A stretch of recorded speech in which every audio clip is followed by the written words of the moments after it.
Première chose à savoir, il faut savoir que tout être humain peut entendre la voix de Dieu.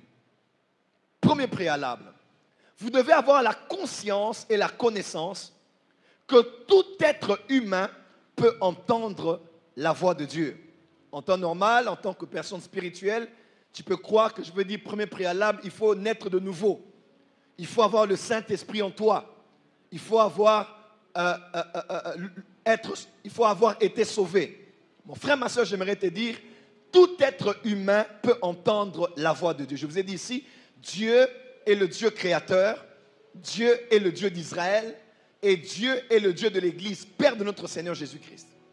Il n'a pas commencé à parler en parlant aux chrétiens par le Saint-Esprit qui habite en eux après qu'ils aient reçu Jésus. Non. Avant qu'il ne soit le Dieu de l'Église, le Père de Jésus et des croyants, il est d'abord le Dieu créateur. Lorsque Dieu a créé Adam et Ève, il conversait avec Dieu, il parlait avec lui. Et c'était par le canal de la voix de l'Éternel qu'on entendait dans le jardin. Dieu parlait avec eux. Ils étaient esprit, âme et corps, ils étaient vivants. Et Dieu a mis en garde, le jour où vous allez manger, vous allez mourir. Et ils sont morts spirituellement. Leur esprit s'est éteint parce qu'il s'est séparé de Dieu, le Créateur. Malgré ça, Dieu est venu le soir et sa voix s'est fait entendre dans le jardin. Et il appelait Adam, Adam, où es-tu? Et Adam a répondu. Pourquoi? Parce que Adam avait entendu la voix de Dieu. Il était mort spirituellement, il était déconnecté de Dieu, il était déconnecté du Créateur, mais néanmoins, il avait entendu la voix de Dieu. En d'autres termes, même un pécheur est le premier pécheur à entendu la voix de Dieu après la chute. Donc Dieu le Créateur parle encore aujourd'hui à sa création. Et je vais pas aller plus loin. Dieu parle à la faune, il parle à la flore, il parle aux étoiles, il parle aux anges, il parle au diable. Il parle à tout ce qu'il a créé. Dieu, en tant que créateur, parle à sa création. Lorsque Dieu s'est revêtu de chair, dans les jours de sa chair, comme on dit dans la Bible, il a parlé à sa création. Il a dit au figuier, on ne mangera plus de ton fruit. N'est-ce pas? Il a parlé au vent et à la mer. N'est-ce pas? Parce que Jésus avait la capacité de parler à sa création. Dis amen bien que je t'entende. Donc Dieu parle encore à sa création et pour les humains, il parle à tous les êtres humains. Chrétiens ou païens, musulmans ou bouddhistes, shintoïstes ou bien quelqu'un qui est de la religion les religions animistes ou traditionnelles. Dieu parle à tout le monde. Et la Bible nous révèle un Dieu qui a parlé à Pharaon. Un Dieu qui a parlé à Nebuchadnezzar.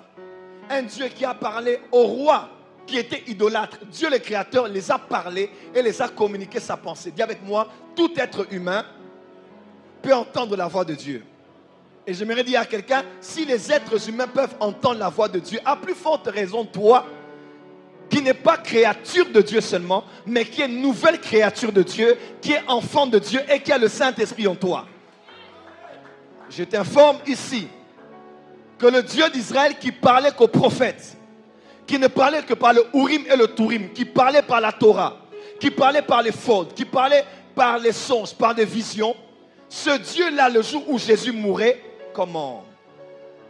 Il a déchiré de haut en bas le voile qui séparait le lieu saint du lieu très saint. Ce n'était pas de bas en haut, mais de haut en bas pour dire que la déchirure est venue d'en haut. Quand Dieu parlait à Moïse, il disait, c'est sur l'arche de l'alliance que tu entendras ma voix. Là, on est dans Exode. Donc Dieu a dit, il n'y a plus besoin d'avoir une catégorie spéciale des gens pour écouter ma voix. Aujourd'hui, il n'y a pas qu'un seul homme souverain sacrificateur qui entendra pour m'entendre, mais tout le monde pourra entendre ma voix. On n'attendra pas un prophète pour nous parler, mais nous-mêmes on pourra entendre Dieu. Parce qu'il est écrit, tous ceux qui sont conduits par l'Esprit sont des fils de Dieu. Dis à ton voisin, tout être humain peut entendre la voix de Dieu.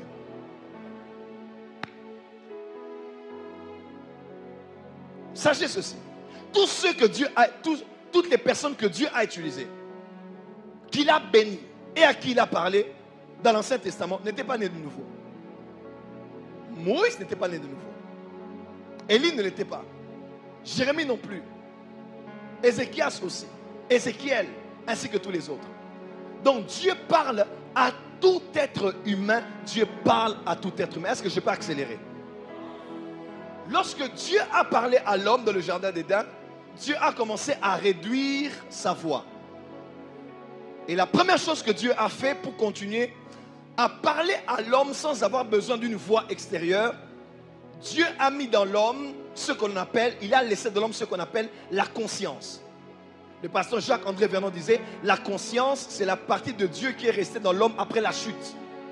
C'est la police que nous avons en nous, qui te dit, c'est bon, ce n'est pas bon. Même si tu es païen, au fond de toi, tu as comme cette partie de Dieu qui te dit, c'est le bon chemin ou c'est le mauvais chemin. Dis amen bien que je t'entende.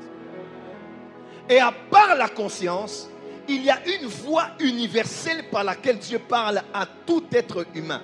Si tous les humains n'entendent pas la voix audible, si tous les humains n'entendent pas un prophète les parler, si tous les humains n'entendent pas la voix de l'esprit ou la voix intérieure, tous les humains vivent ce que je vais dire maintenant. Lorsque Jésus, le Fils de Dieu, est venu, quand Jésus était sur la terre, il parlait à la foule en parabole. La journée, et à ceux qui étaient à côté de lui, il les expliquait les paraboles. Le Fils enseignait à la foule aux paraboles. Mais dans l'Ancien Testament, le Père a toujours parlé aux humains par les paraboles, mais les paraboles de la nuit. Et les paraboles de la nuit, c'est ce qu'on appelle les songes. C'est ce qu'on appelle les visions nocturnes. Dieu vient par des images. Il vient par des histoires qu'on vous montre la nuit. Cette vache grasse, cette vache maigre, une étoile, 11 autour d'elle, 11 gerbes, une au centre, et les 11 qui se prosternent devant celle-là.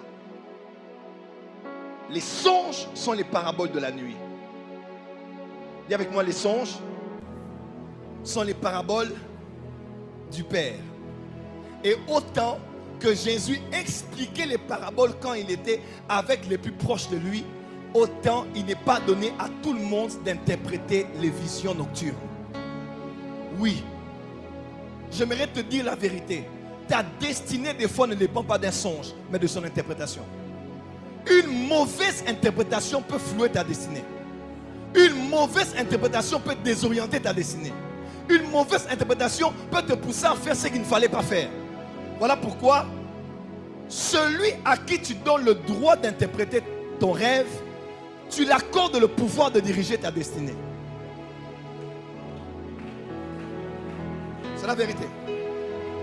Même dans les villages, chez nous, dans les familles, il n'était pas donné à tout le monde d'interpréter les rêves. À Babylone, on dit que Daniel avait la faculté surnaturelle d'interpréter les songes, d'interpréter les rêves, même les questions les plus difficiles. Frère, l'important, ce n'est pas ce que tu as vu, mais c'est ce qu'on va tirer de ce que tu as vu. Parce que dans ce que Dieu dit, il y a ce que Dieu voulait dire. Dans ce que tu as vu, il y a un message. Mais est-ce que tu es capable de décoder le message? Que Dieu t'accorde à toi-même d'abord la capacité d'interpréter tes songes. D'interpréter la voix de Dieu dans les songes. Oh, dis amen très fort. Dans 1 Corinthiens 14, l'apôtre Paul ne le dit-il pas? Il dit celui qui a la grâce de prier en langue, de parler en langue, de dire des choses en langue, qu'il prie aussi pour avoir la grâce de les interpréter. En d'autres termes, on peut aussi demander à Dieu une grâce qui peut compléter une grâce qu'on a reçue. Tu peux avoir eu quelque chose, Seigneur, oui, je rêve, je vois des choses, oui. Mais, et après? Pourquoi avoir des carnets qui ont beaucoup de paraboles sans explication? J'ai besoin que tu me donnes la grâce d'interpréter aussi ce que je reçois spirituellement. Que Dieu te l'accorde. Parce qu'il est bon dans la maturité de ne pas toujours courir derrière les gens. Oh, regarde ce que j'ai vu. Regarde ce que... À la fin, sans que tu le saches, les gens sont fatigués de toi. il s'ennuie de t'écouter tous les jours avec des choses très compliquées, paraboliques. Dis amen bien. Que Dieu te donne de voir au nom de Jésus. Au début de ma vie chrétienne, j'ai suivi une prédication du pasteur Benny Hinn. Il parlait des visions, des songes. C'était un vieux message, plus de 15 ans passés. Et j'ai fait une prière de Dieu, dit Seigneur, s'il te plaît, fais-moi la grâce. Je sais que dans ma vie, je travaillerai beaucoup. Et la nuit, je devrais dormir. Quand je dors, laisse-moi me reposer. Ne me laisse pas voir beaucoup de rêves inutiles qui vont m'embrouiller durant la journée. Non. Laisse que les choses que je dois voir qui sont nécessaires, que je puisse les garder à mon réveil. Et celles qui sont inutiles, que je les oublie et qu'elles se dissipent comme le nuage est dissipé par le vent. Et depuis ce jour-là, je sais moi-même que ça, comme cette nuit, j'ai vu beaucoup de rêves compliqués là. J'avais traîné ici au bureau jusqu'après minuit. On travaillait avec l'équipe des médias. On m'envoyait les photos, les vidéos. On a fait un montage. Je suis rentré, j'étais sur Internet. Et puis j'avais téléchargé des films que je voulais suivre après notre temps de prière. On me les avait donnés. Je devais me concentrer pour la prière dans ma chambre de prière. Je devais déjà commencer à me prédisposer pour la prédication. Donc j'étais entre beaucoup de choses, les voyages de Brazzaville, Libreville. J'étais dans beaucoup de choses à la fois. J'ai fait des rêves bizarres. Quand je me suis réveillé, j'ai dit, je prends tout ça, je mets ça dans la poubelle. Ça ne sert à rien. Dis à ton voisin, il y a des rêves qui ne servent à rien. Ce n'est pas Dieu qui t'a parlé. Et j'aimerais donner une précision ici. Quand tu es un enfant de Dieu, toutes les nuits tu rêves de toi. C'est un problème.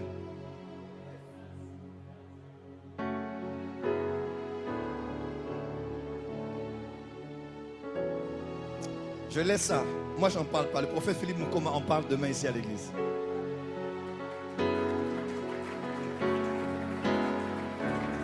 Dis avance, prophète. Job 33, 14 à 19. Cependant, Dieu parle tantôt d'une manière ou d'une autre et l'on n'y prend point garde. Frère, Dieu parle à tout être humain. Ça doit être clair en vous. Dieu parle à tout être humain. Même un musulman peut avoir rêvé de toi et te dire quelque chose qui vient de Dieu. Même un occultiste peut avoir rêvé, mais qui vient de Dieu. Même un païen fumeur de champ peut dormir, faire un rêve et te dire quelque chose de la part de Dieu. Même un ennemi, rappelez-vous de Gédéon, il va dans le camp de ses adversaires, il voit des ennemis en train de se disputer. Et ils se disent, on a fait un rêve bizarre cette nuit. Ils ont vu un gâteau, ils ont vu certaines choses. Et ils ont dit, non. Le rêve qu'on a fait, c'est Dieu qui donne à Gédéon la victoire sur nous.